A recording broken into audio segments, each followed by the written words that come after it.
आज मैं आपके लिए लेकर आई हूँ मकर संक्रांति स्पेशल 3 रेसिपीज, तिल और गुड़ के लड्डू, अनारसे और मूंगफली और गुड़ की चिक्की।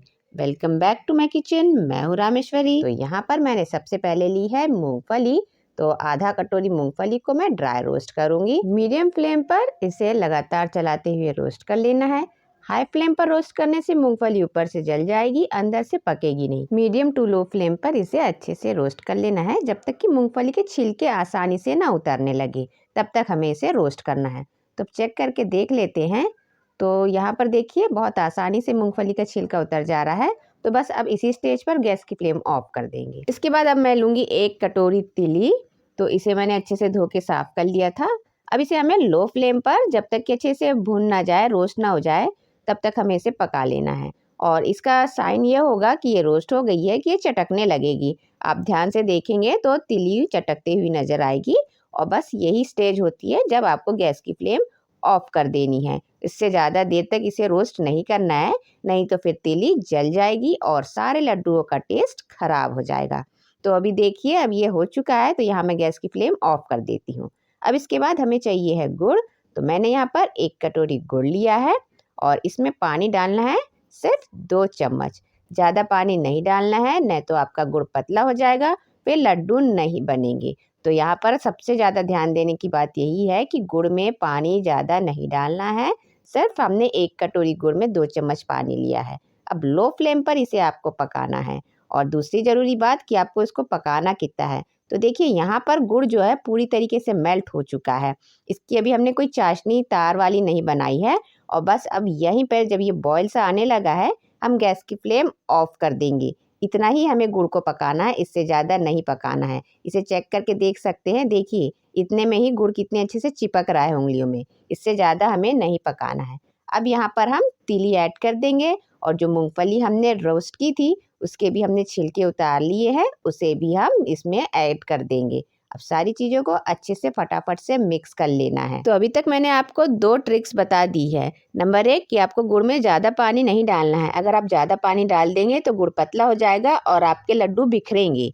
और नंबर 2 कि गुड़ को बहुत ज़्यादा देर तक नहीं पकाना है। सिर्फ जब गुड़ अच्छे से मेल्ट हो जाए और हल्का सा बॉयल आने लगे, वहीं पे गैस बंद कर देना है। अगर आप ज़्यादा देर तक पकाएंगे तो आपके लड्डू कड़े हो जाएंगे। और नंबर 3, आपको हाथों में पानी लगा के फटाफट से इस लड्डू को तैयार कर लेना है, हाथों में दबाते हुए। नहीं तो फिर लड्डू नहीं बनेंगे जब ठंडा हो जाएगा मिक्सचर। तो इसे हाथों में लेके जितने बड़े आपको लड्डू बनाने हो उस साइज़ का मिक्सचर लीजिए और इसे हाथों से दबाते हुए लड्डुओं का शेप दे दीजिए। तो देखिए कितने बढ़िया से लड्डू बनकर तैयार हो गए हैं। बिना किसी झंझट के एकदम परफेक्ट लड्डू बनकर तैयार हुए हैं। तो आप भी इसी तरीके से बनाएंगे तो एक ही बार में परफेक्ट लड्डू बनेंगे। इसका टेक्सचर देख लेते हैं। देखिए कितना बढ़िया सा इसका लड्डू बना है। एकदम आसानी से टूट जा रहा है हाथों से ही, कोई इसमें दिक्कत नहीं है। तो मतलब कि एकदम परफेक्ट बना है, ना कड़ा है और ना बिखर रहा है। तो अब हम हमारी दूसरी रेसिपी बनाएंगे चावल के अनरसे। तो यहाँ पर मैंने लिए हैं चावल। तो 1 कटोरी मैंने चावल लिया है। चावल आप कोई भी इस्तेमाल कर सकते हैं। इसे हमें अच्छे से वॉश कर लेना है। 2 से 3 बार वॉश करने के बाद इसे हमें सोक करने के लिए रखना है। तो पहले इसे अच्छे से हम वॉश कर लेते हैं हाथों से मसलते हुए। मेजरमेंट के लिए आप कोई भी कटोरी या कप का इस्तेमाल कर सकते हैं और उसी से सारे मेजरमेंट करें। तो यहाँ पर मैंने चावल अच्छे से वॉश कर लिया है और अब मैं इसमें पानी ऐड करके इसे सोक होने के लिए रख दूंगी कम से कम 10 से 15 मिनट। बस इससे ज़्यादा नहीं सोक करना है हमें इसे। तो इसे हम 15 मिनट के लिए ढक के रख देते हैं। 15 मिनट के बाद इसे हम चेक कर लेते हैं। तो इसे आप हाथों से अगर तोड़ के देखेंगे दबाकर तो ये आसानी से टूट जाएगा चावल। बस इतना ही इसे सोक करना है हमें। तो अब हम इसका पानी निकाल देंगे और इसे हम एक कॉटन के कपड़े में फैला देंगे। तो इस तरीके से एक कॉटन का कपड़ा ले लीजिए और पानी निकाल के चावल इसमें फैला दीजिए। धूप में नहीं सुखाना है, ऐसे ही आप कमरे में ही हवा के नीचे सुखा दीजिए, पंखे के नीचे, तो आराम से सूख जाएगा ये। तो बहुत ज़्यादा ड्राई से नहीं करना है हमें। इसे फैला के हम 10 मिनट के लिए रख देंगे। तो 10 मिनट में ये सूख जाएगा। तो इसके बाद हम 10 मिनट के बाद इसे चेक करेंगे। तो देखिए ये इसे छूने पर ये हाथों पर चिपक नहीं रहा है। नमी इसमें है लेकिन चिपक नहीं रहा है हाथों में। बस इतना ही हमें इसे सुखाना है। अब एक मिक्सर ग्राइंडर में डालकर इसे हम ग्राइंड कर लेंगे। तो इस तरीके से ये ग्राइंड हो जाएगा और इसके बाद इसे हमें एक छन्नी में रख के छान लेना है। तो इसे हम छान लेते हैं और छानने के बाद जो पार्टिकल्स इसके बच जाएंगे मोटे, तो उसे फेंकना नहीं है हमें, तो इसे हम अच्छे से छान लेते हैं पहले। अनरसा जो रेसिपी है उसे अलग अलग जगहों पर अलग तरीके से बनाया जाता है। महाराष्ट्र साइड में इसे शक्कर के साथ बनाते हैं और साउथ इंडिया साइड में इसे गुड़ के साथ बनाया जाता है। तो इसे हमने छान लिया है और जो मोटे पार्टिकल्स बचे उसे हम वापस से मिक्सर ग्राइंडर में डालेंगे और अब हम इसमें ऐड करेंगे शक्कर। तो मैं यहाँ पर 3/4 कटोरी शक्कर ऐड कर रही हूँ। तो और दोनों को मिला के हम पीस देंगे और फिर से इसे हम छान लेंगे। तो यहाँ पर मैंने जितना चावल लिया था 1 कटोरी और 3/4 मैंने शक्कर ली है। तो रेशो परफेक्ट होना चाहिए, अगर रेशो पर नीचे होगा तो अनरसे नहीं बनेंगे। तो इसीलिए 1 कप या कटोरी से मेजर करके ही आप सारी चीज़ें लें। अब हम दोनों चीज़ों को अच्छे से मिक्स कर लेंगे। तो चावल का आटा और पीसी हुई शक्कर को हम अच्छे से मिक्स कर लेते हैं और फिर इसके बाद इसे हम चेक कर लेंगे। तो इसे चेक करने के लिए इस तरीके से मुट्ठी बांध के देखिए। अगर अच्छे से मुट्ठी बंध रही है मतलब कि आपका जो रेशो है वो बिल्कुल परफेक्ट है। तो अब इसके बाद क्या करेंगे, हम एक कॉटन के कपड़े में सारा मिक्सचर डाल देंगे और फिर इसे हमें अच्छे से समेट के बांध देना है। तो एक पोटली टाइप की बना देना है इसकी हमें टाइट सी।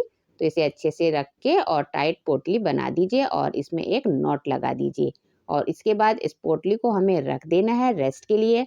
तो इसे आप चाहे तो पूरी रात भर के लिए भी रख सकते हैं और अगर आपके पास ज़्यादा टाइम नहीं है तो फिर भी आपको 5 से 6 घंटे तो इसे रखना ही है। तो मैंने दोपहर को 2 बजे इसे रखा था और रात को मैंने इसे 8 बजे चेक किया।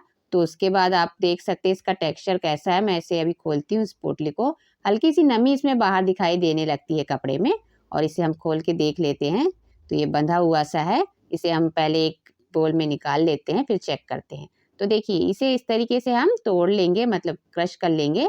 हल्की हल्की नमी है इसमें और अगर नमी ना हो तो आप इसमें छोटी चम्मच से 2 से 3 चम्मच दूध भी मिला सकते हैं।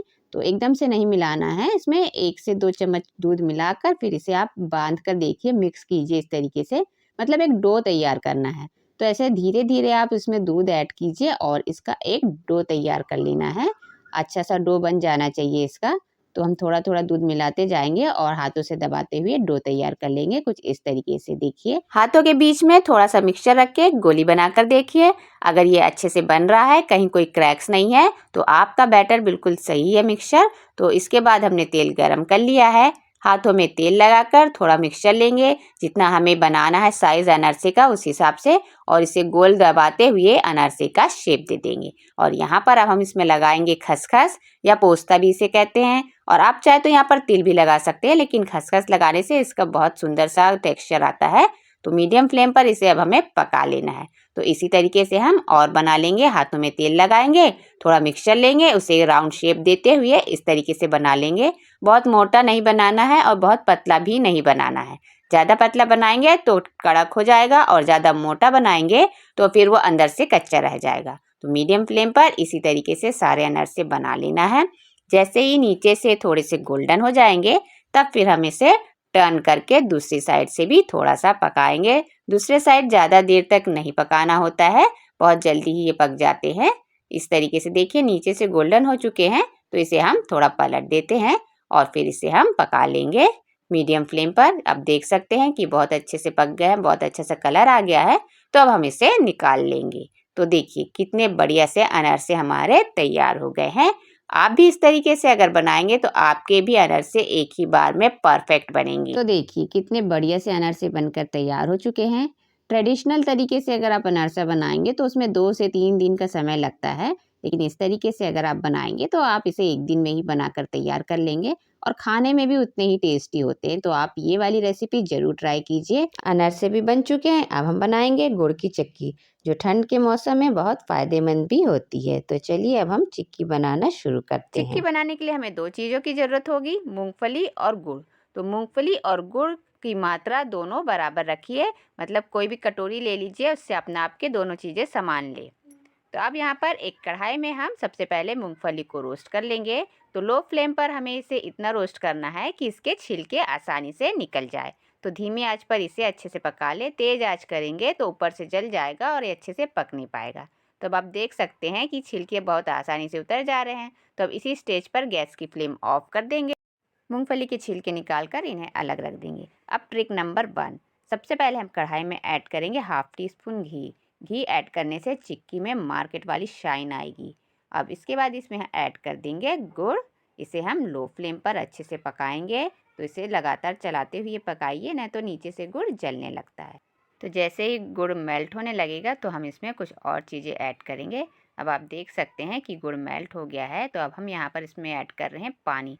ट्रिक नंबर 2, पानी बहुत ज़्यादा नहीं ऐड करना। तो हमने सिर्फ 2 छोटे चम्मच यहाँ पे पानी ऐड किया है। अब इसे हमें लगातार चलाते हुए पकाना है। अब आप देख सकते हैं कि गुड़ बहुत अच्छे से पकने लगा है। इसमें एक झाग सा बनने लगा है, बॉयल आने लगा है, लेकिन इसे हमें अभी और देर तक पकाना है। तो इसे चेक करने के लिए क्या करना होगा, गुड़ सही तरीके से पका है कि नहीं, इसे चेक करने के लिए एक बोल में पानी ले लीजिए, उसमें कुछ ड्रॉप्स गुड़ की डालिए और उसे इस तरीके से आप बांध के देखिए। अगर गोली बन रही है और एकदम टाइट है टॉफ़ी जैसी, तो ये बिल्कुल तैयार है। अब इसके बाद यहाँ पर हम डाल रहे हैं एकदम सीक्रेट चीज़, ये है बेकिंग सोडा।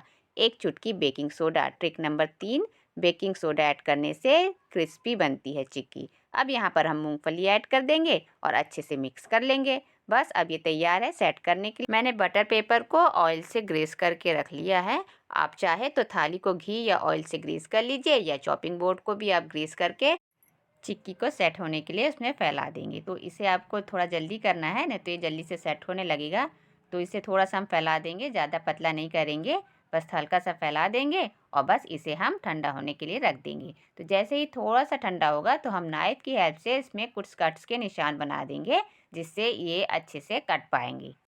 इसके बाद इसे पूरी तरीके से ठंडा होने देंगे और फिर बस आसानी से ये पीस निकल जाएंगे। तो अब ये ठंडा हो चुका है, तो हम उन्हीं कट्स के ऊपर फिर से निशान लगाएंगे, तो ये आराम से निकल जाएगी चिक्की। तो आप देख सकते हैं कितने अच्छे पीसेस निकल गए हैं और ये खाने में भी बहुत क्रिस्पी और टेस्टी होते हैं। आपको आज की हमारी ये तीनों रेसिपीज़ कैसी लगी, हमें कमेंट बॉक्स में ज़रूर बताइए। और अगर अभी तक आपने चैनल को सब्सक्राइब नहीं किया है तो प्लीज़ चैनल को सब्सक्राइब कर लीजिए, ताकि आपको ऐसे ही रेसिपीज़ की नोटिफिकेशन सबसे पहले मिल सके।